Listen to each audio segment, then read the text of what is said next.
Hello, my name is Grace Conium. I am a PhD student with Canterbury Christchurch University in collaboration with the Museum of London Archaeology.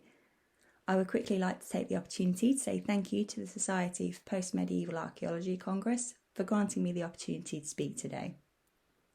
This presentation will provide an ethnographic evaluation of the event Don't Let It Slip Through the Net, which was run by the Coastal and Intertidal Zone Archaeological Network, or CITiZAN.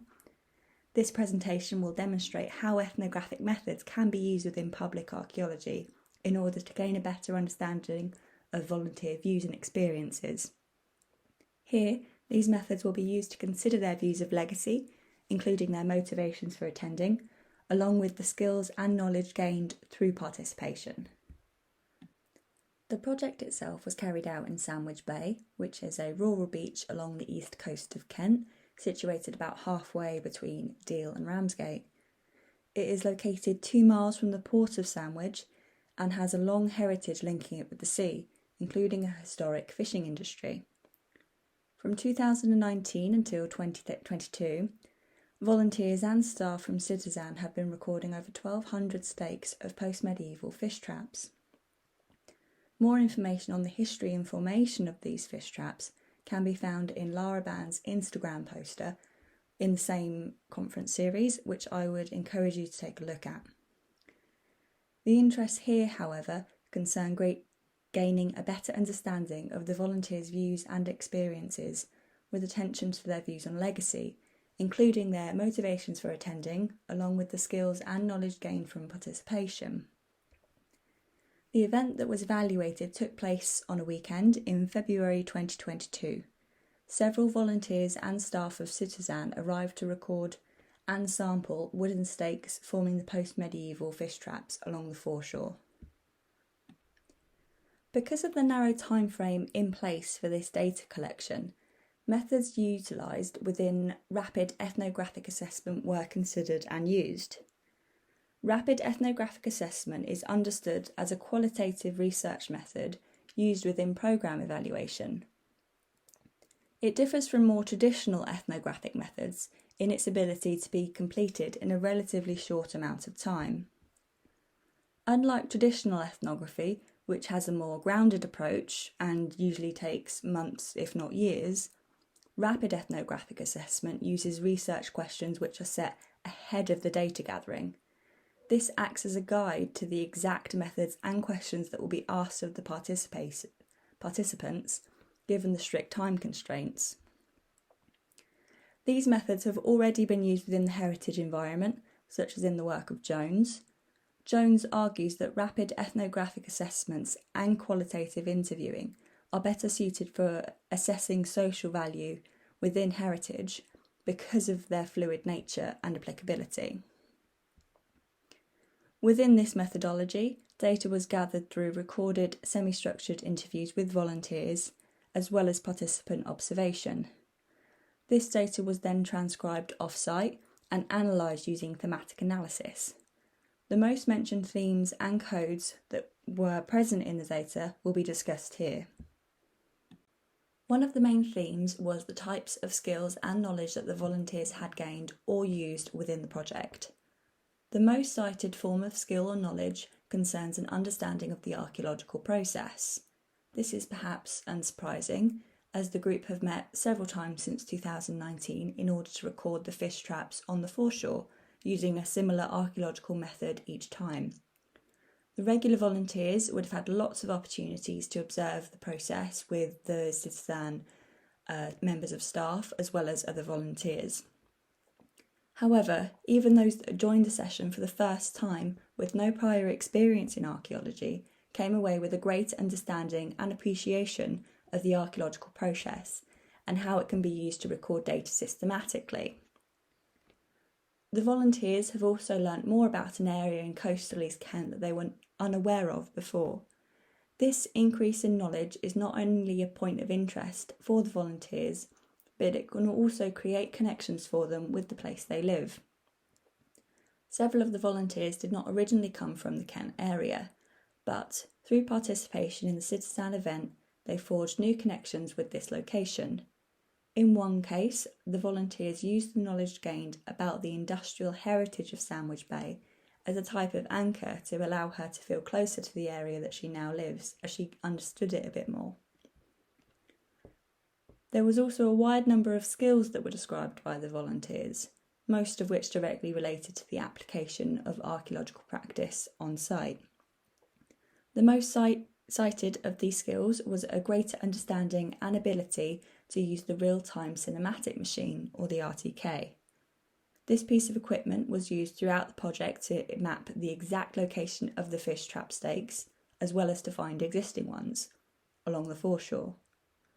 Beyond these tangible skills that relate directly to the purposes and activities undertaken as part of the project, there was also intangible skills that were both reported and observed within the group. Several of the volunteers cited the ability to work as a team. In addition, one volunteer also referenced problem solving as a skill.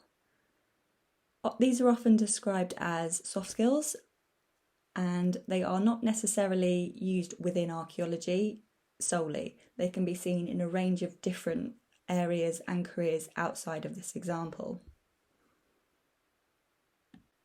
The next main theme from the data that will be discussed is volunteer motivation. The two most mentioned motivations for participation were experiencing nature and apocalyptic fears, or the fear that the archaeology is being threatened by coastal erosion or climate change. Most of the volunteers noted experiencing nature as a key motivator for participating in the events at Sandwich Bay. This is an interesting point as it far exceeds the reported motivations relating to increasing their knowledge or experiencing a sense of discovery. The beach environment itself was another draw for the volunteers. Work on the Thames Discovery Programme, or the TDP, supports this motivation within its own evaluation. The spaces themselves are clearly a strong motivator for volunteer participation.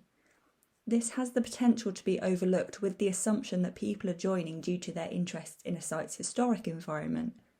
What is demonstrated here is that this is not necessarily the case, especially when we're referencing intertidal sites. People seem to be reported to be drawn to the natural environment as well as its historical environment. Another highly mentioned motivation for attending, stated by half of the volunteers, was coded as apocalyptic fears. This is a reference to an understanding from the volunteers that the coastline is shifting and archaeological features in the foreshore are in danger of disappearing because of climate change. This is unsurprising given the position and focus of the CITiZAN project. It often uses this idea of coastal erosion and disappearing archaeology within its public-facing platforms. There is also a demonstrable awareness from the volunteers, not only of the fragility of the items that are being recorded, but the entire site itself. Personal motivations for why volunteers partake in an event are an important one to consider. They can provide insight into the importance people place on an event. If a project is better able to understand these motivations, they are in a better position to retain existing volunteers, as well as potentially recruit new ones. This can be seen as a way of aiding the legacy of a project, as it can ensure a larger number of committed volunteers within its project. During the interviews, each volunteer was directly asked what they believed the legacy of the work at Sandwich Bay would be. Expectedly, the answers were multifaceted and included several factors in each one of their answers. Within the answers, however, there was one notion that was shared by every single volunteer. This was the idea that the legacy of the project was situated in the knowledge that it would generate.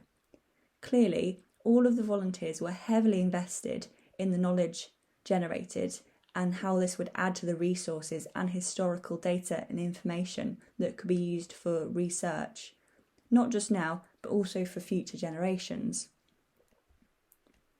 This can be tied to volunteers' motivation as apocalyptic fears.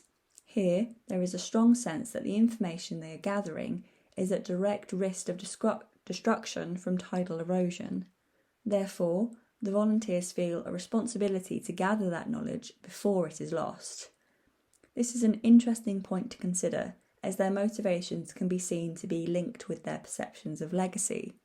They want to ensure knowledge, retention and distribution uses similar language to their motivation regarding its fear of disappearing.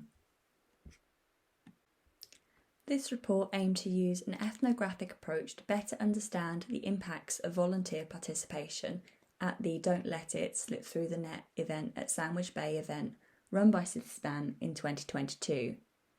By using a rapid ethnographic approach, we have been able to identify key factors concerning the skills and knowledge gained through participation within the project, volunteer motivation, and perceptions of legacy of the project. Ultimately, this report has demonstrated that the legacy that can be obtained from the Don't Let It Slip Through the Net project can be seen as multifaceted. These legacies are not necessarily rooted in the direct continuation of the work that is being carried out. Rather, it can live on through the people that live, visit, and learn about the area. In order to have a better understanding of multidimensional legacies that exist, it is important to consider the views and perceptions of the stakeholders involved in the community archaeology projects, including the volunteers, in order to be in a better position to ensure this legacy. In case you're interested, I have provided a list of social media platforms relating both to the projects that I have mentioned today, as well as the work of Lara Bands, who works for CITiZAN, as I mentioned earlier, who has provided some more work regarding the historical information regarding the fish traps themselves. And finally, a list of the references that I have used within this presentation. Thank you very much for taking the time to listen today, and I really look forward to hearing and hopefully answering any questions or comments that you have regarding this presentation. Thank you very much.